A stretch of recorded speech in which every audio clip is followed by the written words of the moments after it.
My name is Austin. I go to Adna Middle School / High School.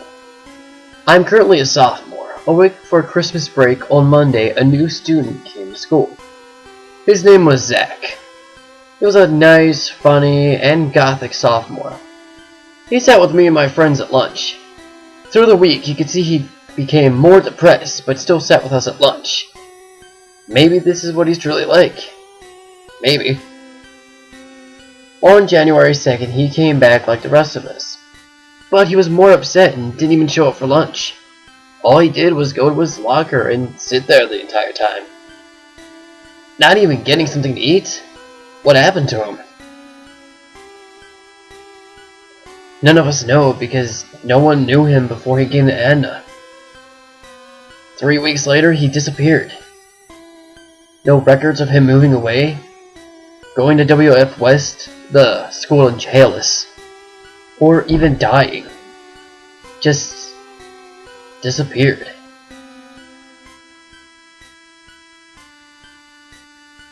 The real story.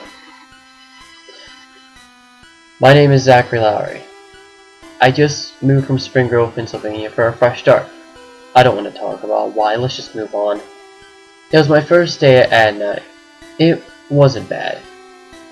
I got to know some nice people like Austin, but on Friday I got depressed because of everyone in the school.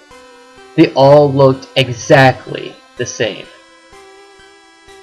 All of the girls had perfect hair, fake tan skin, and bleached blonde hair, as the guys all had baggy jeans that went down to the knees and buzz cuts, or what I call stereotypical douchebags.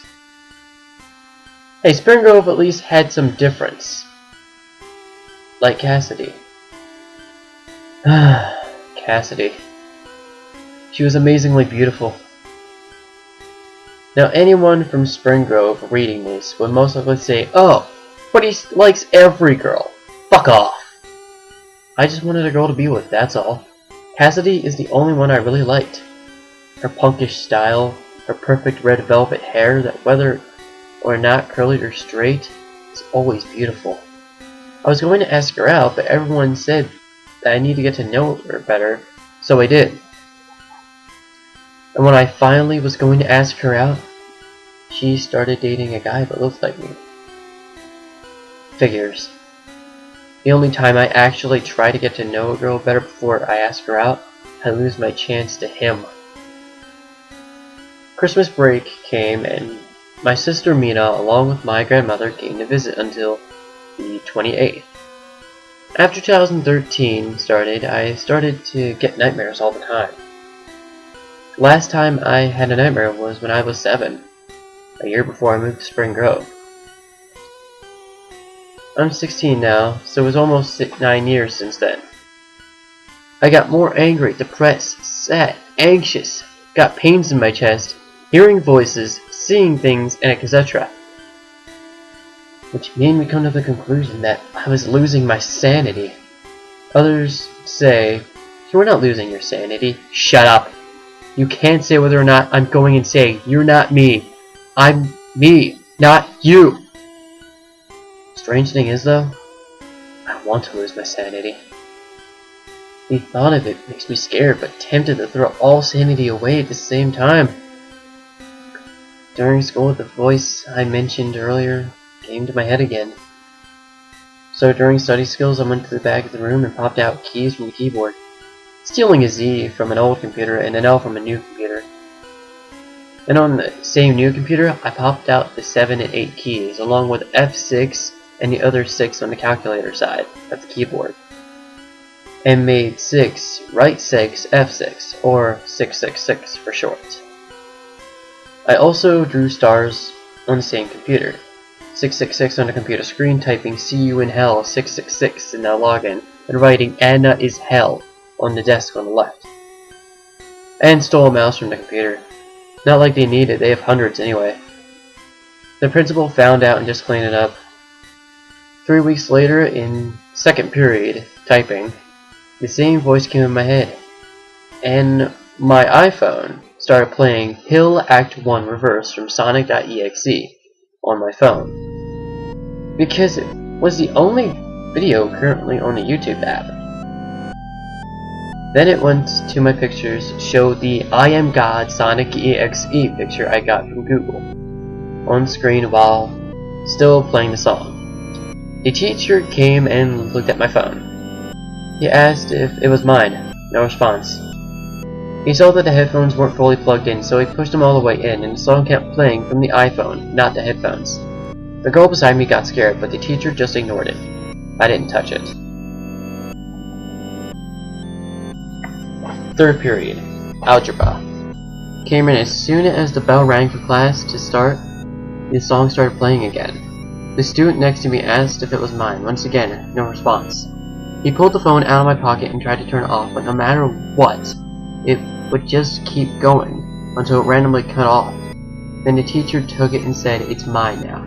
No one touches my stuff," I said in my head as I mumbled and drew a picture of a tree in a fiery setting with heads hanging from it, including the teacher's. I got furious, so to calm myself down, I slowly ripped pieces of paper. People asked me to stop. This got me more mad, so eventually I started ripping pages from my book loudly and uncontrollably. After that, I stopped. The teacher told me to go to the office. I stormed out of the room and went to the bathroom instead.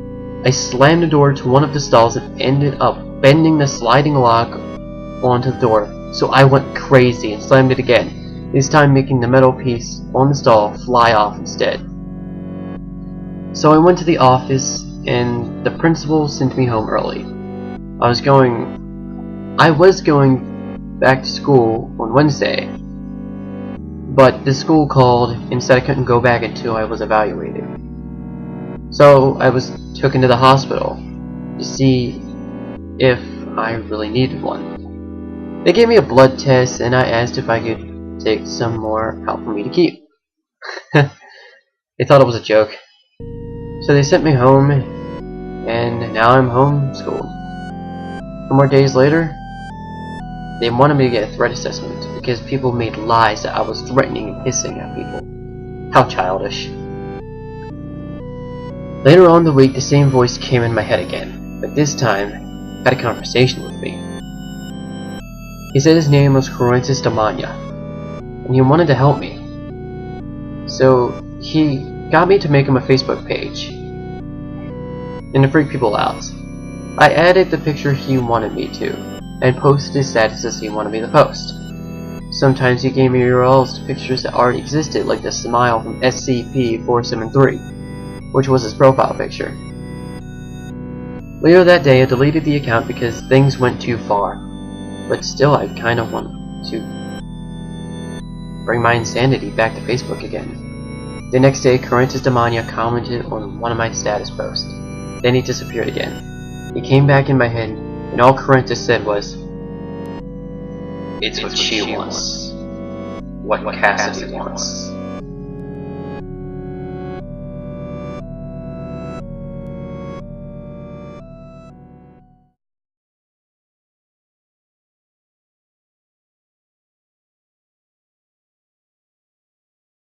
I got more angry, depressed, sad, anxious. I got chest in my pains.